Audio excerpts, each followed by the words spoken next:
Coco Martin at Julia Montes magbabakasyon sa Spain bago sumabok sa serye.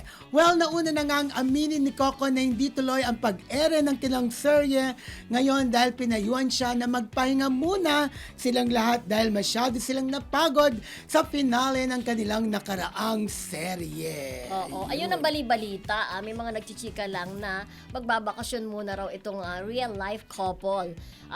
Biruin mo, di ba, nagkikiss na sila talaga sa ano, di ba? Oo, wala nang tinatago. Wala nang tinatago, di ba? Sinasabi nga na after nito magbabakasyon daw sila sa Spain. Kung matatandaan nyo, noong April 2024, napabalita na bumili sila ng bahay sa Spain. Oo. Di ba? Ito ay under nung, nagkaroon kasi ng parang ang bansang Spain o promo or something na nagkaroon sila para sa Golden Visa na sa Spain para makabili ng property doon. At yun nga ang bali-balita na may bumili raw ng property si Coco doon sa Spain.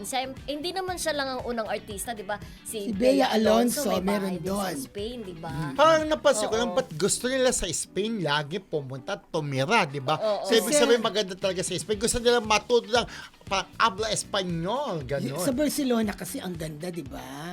Pinupuntahan nyo ng mga maraming Barcelona, tao. Spain, di ba? Doon yung Correct. parang, yung sa yung mga sports, di ba? Si Mami Guapa, yung nanay ni Isabel Guerra natin, kaibigan natin, taga-Spain. Kaya habla Espanyol tayo, si senyora, di ba tayo? Alam mo kung totoo man yan, talagang deserve ni Coco Martin na mag-rest, magpahinga kasi nga sa tuloy-tuloy niyang taping, di ba? Halos araw-araw ang taping Parang ni Coco. hinabol daw nila yung Golden Visa program ng Spain na bago mag-April 2025, pero sila ay nag-apply na nung 2024. Parang umabot daw sila sa deadline. Pero tama lang. Maganda rin yung pag-i-invest nila, no? Hindi lamang ng mga properties dito sa Pilipinas, maging sa ibang bansa, di ba? Yes, Yayamanin. ako tama lang na magbakasyon muna kasi from one serie to another si Coco eh.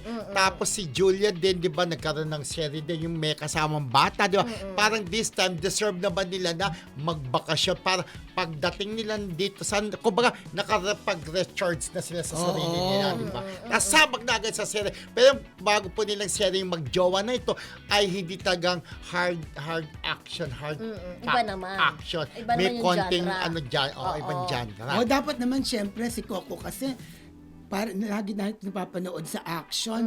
Maiba naman. Nakakapagod friendship, di ba? Although may mga bashing na naman kasi sabi nila, bakit daw hindi ipareha na lang si Coco sa iba kasi alam naman daw ng tao na silang dalawa in Magjowa. real life. May mga ganon. Parang wala na raw element of surprise or kakagiligan dahil, di ba, usually ang love team siniship. Tapos yung love team hindi pa umaamin kaya kinikilig-kilig pa, di ba? Correct. Eto daw, alam na ng tao. Baka kasi naman Diba? ni-request din ni Coco Na na si this Julia time. makasama niya kasi Hindi ang naman tagal sila- na rin naman nilang walang Hanggan.